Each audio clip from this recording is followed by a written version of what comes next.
একটু আমি ওদের থেকে একটু আলাদা কথা বলবো, তার কারণ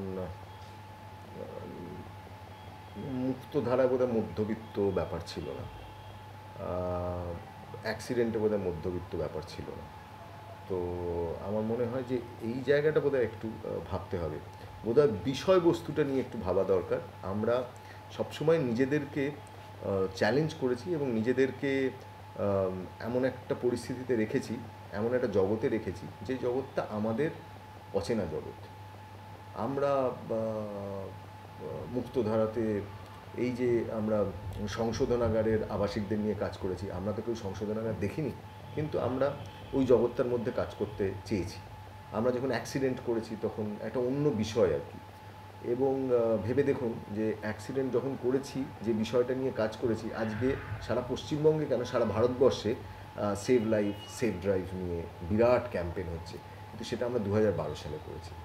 আবার ধরুন অলীক সুখ নিয়ে আমরা একজন ডাক্তারের জীবন নিয়ে কাজ করেছি। তো সেই কাজটা যখন আমরা 2013 সালে করেছি, তখন কিন্তু প্র্যাকটিক্যালি বলা যেতে পারে ওই ডাক্তারের জীবন সম্পর্কে আমাদের ধারণা ছিল না, এবং সেই জগৎটাকে জানতে হয়েছে, তার ভেতরে ঢুকতে হয়েছে।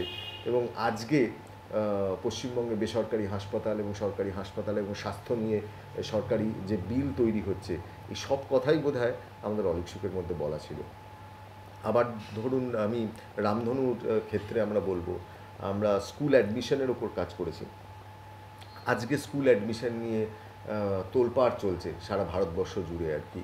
তো এইগুলোতে আমি একটা কথাই বলবো যে আমরা সবসময় আমরা কিন্তু একটা আনকোড়া বিষয়, একটা বলা যেতে পারে যে বিষয়টা নিয়ে আমরা জানি না, আমরা এমন একটা জগতের মধ্যে ঢুকতে যাই যে জগৎটা সম্পর্কে আমাদের কোনো ধারণা নেই। সেটা এই যে আজকে যে পোস্ত নিয়ে কাজ করছি, নর্মালি আমি শুরুতেই যেটা আমরা বললাম যে নর্মালি বাবা মায়ের মধ্যে এই কাস্টাডি লড়াই হয়, কিন্তু ঠাকুরদা ঠাকুমা এবং বাবা মার মধ্যে অভিভাবকত্বের লড়াই সারা ভারতবর্ষে এই বিষয় নিয়ে কোনো সিনেমা হয়নি। না, একদম তাই। ইউনিক সাবজেক্ট একটা।